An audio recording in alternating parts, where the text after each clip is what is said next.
बाबा साहब ने 3 साधन बताए।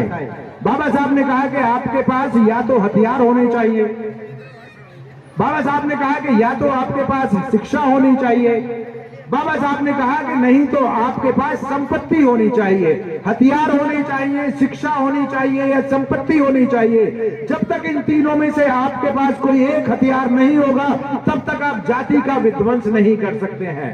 इन तीनों हथियारों के ना होने की वजह से या तीनों में से किसी भी एक हथियार के ना होने की वजह से हम जाति व्यवस्था का विध्वंस नहीं कर पा रहे हैं। इसलिए बाबा साहब कहते हैं कि इन तीनों हथियारों में से एक आपको अवश्य लेना चाहिए। और सबसे आसान क्या चीज है?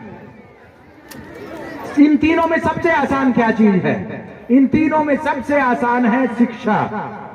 शिक्षा लीजिए, शिक्षा लेंगे तो संपत्ति भी आ जाएगी और शिक्षा लेंगे तो आपके पास हथियारों के लाइसेंस भी आ सकते हैं, क्योंकि शिक्षा बहुत जरूरी है। शिक्षा आपके दिलो दिमाग पर, शिक्षा आपके मस्तिष्क पर पड़े हुए जालों को साफ करती है। अंधविश्वास के, अज्ञान के, अयोग्यता के, अक्षमता के जालों को साफ करती है। इसलिए बहुजन समाज ने अपने लिए पिछले 60-70 साल के अंदर सबसे महत्वपूर्ण हथियार को चुना। और वो सबसे महत्वपूर्ण हथियार क्या है? वो सबसे महत्वपूर्ण हथियार है शिक्षा। साथियों, आपको जान के आज गर्व होगा कि भारत के अंदर शेड्यूल कास्ट के इस समय पे सबसे ज्यादा पढ़े लिखे अधिकारी हैं, सबसे ज्यादा पढ़े लिखे कर्मचारी हैं, सबसे ज्यादा पढ़े लिखे उनके प्रोफेसर इस समय पे हैं। ये आपके लिए खबर हो सकती है साथियों, लेकिन सिर्फ शेड्यूल कास्ट, शेड्यूल ट्राइब्स के ही कम से कम देश के अंदर 1 लाख प्रोफेसर इस समय पे काम कर रहे हैं। और इन लोगों ने अपने विश्वविद्यालयों के अंदर, अपने महाविद्यालयों के अंदर इतनी गर्मी पैदा कर दी है, इस तरह की व्यवस्था को पैदा कर दिया है कि जो मनुवादी व्यवस्था थी,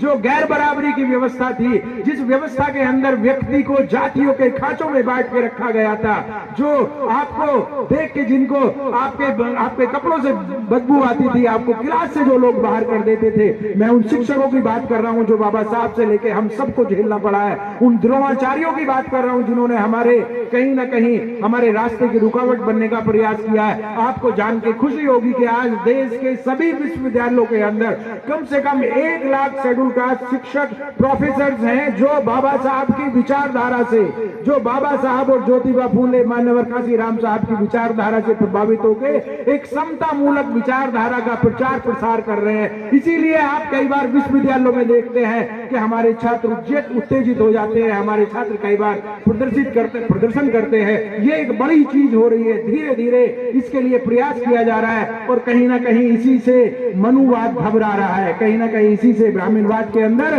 डर पैदा हो रहा है। क्योंकि अगर इन्होंने अपनी शिक्षा, अपने ज्योतिबा फूले, सावित्रीबाई फूले जैसे लोगों की शिक्षा को बच्चों के दिलो दिमाग में उतार दिया तो ये आने वाले समय में आदर्श नागरिक बनेंगे, आने वाले समय में महान भारतीय बनेंगे और इस देश से जाति व्यवस्था को, मनुवाद को, वर्ण व्यवस्था को ध्वस्त कर देंगे। इसीलिए आज इन लोगों ने, जो मनुवादी लोग हैं, जातिवादी लोग हैं, उन्होंने शिक्षा का प्राइवेटाइजेशन करना शुरू कर दिया है, उच्च शिक्षा को ध्वस्त करने का प्रयास शुरू कर दिया है। लेकिन साथियों, घबराने की जरूरत नहीं है।